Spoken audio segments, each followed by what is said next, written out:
House Bill 148 is in the spring in May. They attempted to vote on it, but it was apparent that it was going to be 5 votes short. And so rather than let the bill be killed, the sponsor of the bill, Brandon Phelps, pulled it from consideration, which means it can be brought up again during the fall veto session.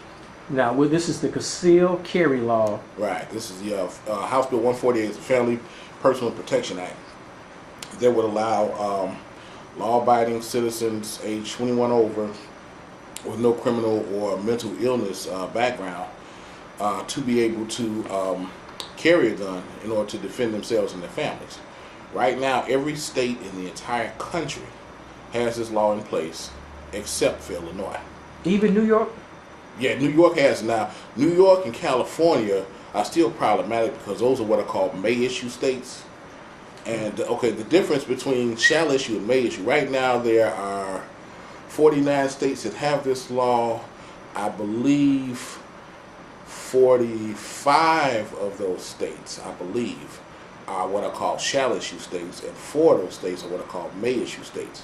What may issue means is that the politicians have the discretion to give the permit to whoever they choose to. And so basically in those states, you know, if you're rich, if you're an athlete, if you're an actor, if you're a movie star, if you're somebody, if you're a big-time drug dealer, you got a lot of money. If you're somebody, there's a concealed carry law in California and New York. But when you say may, M-A-Y, right, that means they may be. right. That means that the authorities have the discretion to issue the license or not. See, in a shall issue state, how you pronounce the other word? Shall. Shall. Okay. S-H-A-L-L. May and shall. Right. Exactly. Wow.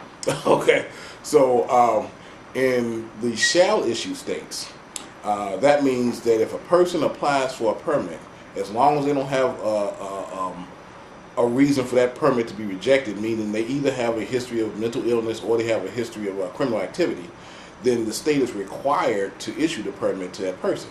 That is what's called shall issue. That's like Florida and Texas. Exactly. Right. Well, like I say, most states, all of them except about 5 are shall issue states. Wow. Iowa just changed their law last year from being may issue to shall issue. The shall issue. Right. That means almost anybody get a gun. Well, what that means is that anybody who is eligible can get one. Okay. But see, a lot of times I think people really look at this out of proportion. If you look at the states that have concealed carry laws, they've done studies that have shown in the states that have concealed carry laws, which at this point is 49, only somewhere between 7 to 10% of the population applies for a concealed carry permit. About 5% of the population carries on an occasional basis, and only about 3% carry on a daily basis. That's roughly 3 out of 100 people. All right. The problem for the criminals is that they don't know which. Well, number one, the criminals don't know these statistics. 2, they don't know which 3 out of the 100 are carrying. 3 out of 100. Right. You never know. You never know. And so the whole idea behind concealed carry. Let's get to the nitty-gritty. The African American state legislators are the problem.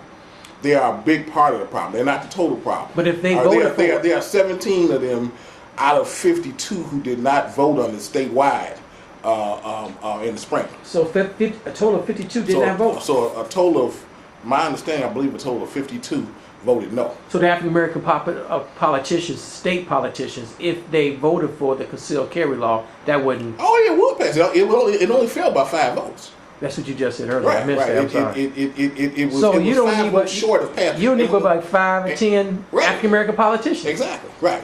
And not only that, but if what we are trying to get is 71 votes, which is called a supermajority. All right, we've had a simple majority for 10, 15 years. What we need, however, is a supermajority, because in getting the supermajority of 71 plus votes, that does 2 things. Number one, it's enough to override a gubernatorial veto, because Quinn has already said if it reaches his desk, he's going to veto it. So you got to be veto proof. Right, so it has to be veto proof. Supermajority. Supermajority. And then 2, we need the supermajority to overcome the home rule policy, which means that Chicago can't opt out or dictate we're going to do things different, like there's the state of Illinois and then there's Chicago. So supermajority will override Mayor Rahm Emanuel. The supermajority, right, it will override Chicago home rule policy and will override a gubernatorial veto. That's what I'm talking So about. that's why we're shooting for 71 votes. 71 votes. And like you said, people, that's a misconception. I actually think some of the state legislators don't even understand. When the law is passed, the concealed carry law is passed, that doesn't mean everybody's going to get a gun. And not only does it mean everybody is not going to get a gun, most people are not going to get a gun. I mean, guns are almost like drugs. All right. In other words, you know, the people who use cocaine would use cocaine whether it was legal or illegal.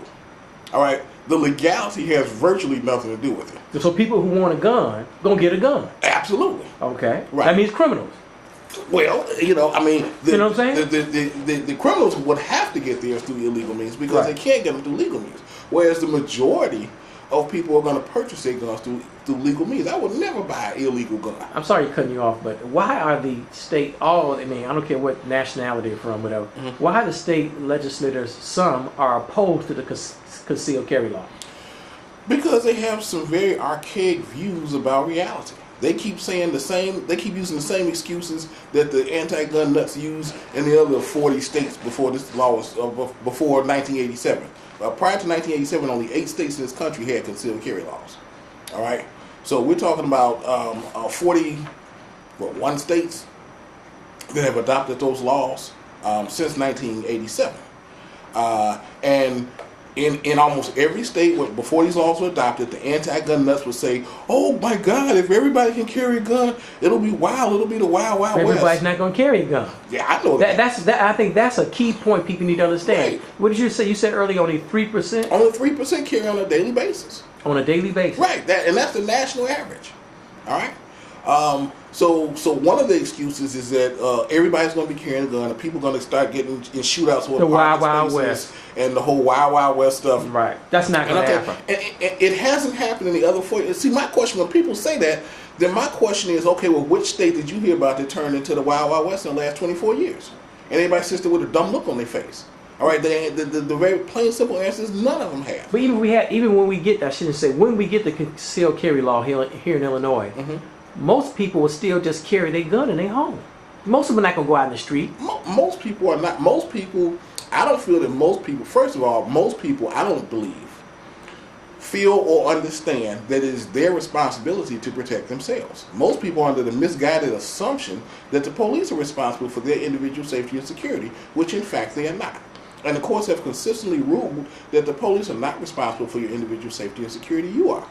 And that's why it's so important to get this bill passed, because if I'm responsible for my individual safety and security, then why is the state preventing me from exercising the responsibility that the government says I have?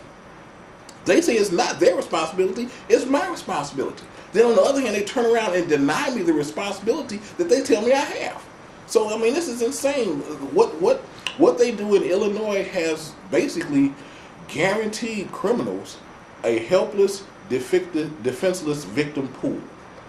In other words, anybody who chooses to comply with the law and not carry a gun with them is an available victim to any criminal who decides to want to victimize anybody walking around. Now, we're almost done with this segment.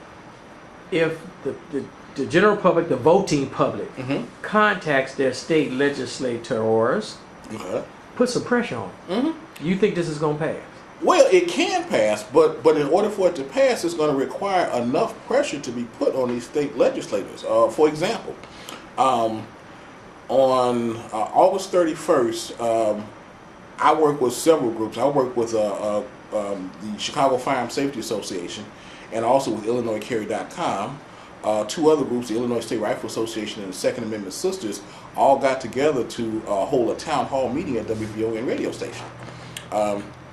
At that particular town hall meeting, we probably had 80 to 100 participants come out. The only person in the room who was against the concealed carry bill was State Representative Marlo Colvin, who decided to show up. All right, and you know, the folks just beat him up all over the place, you know, because of the kind of positions he was just taking. a man. Right, yeah.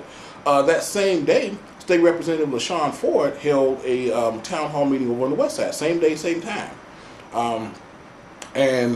Of the 200 people that showed up to that event, there were about 7 or 8 people out of that 200 who were opposed to this bill passing.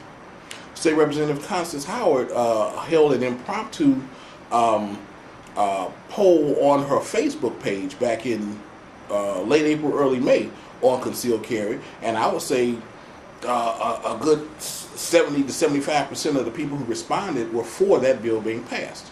WVON holds a daily listener poll, and on one day in August this year, the question was on the concealed carry bill. 97.3% of the people who voted were for it, and that particular poll got more responses than any other poll VON has ever held. All right. Wow.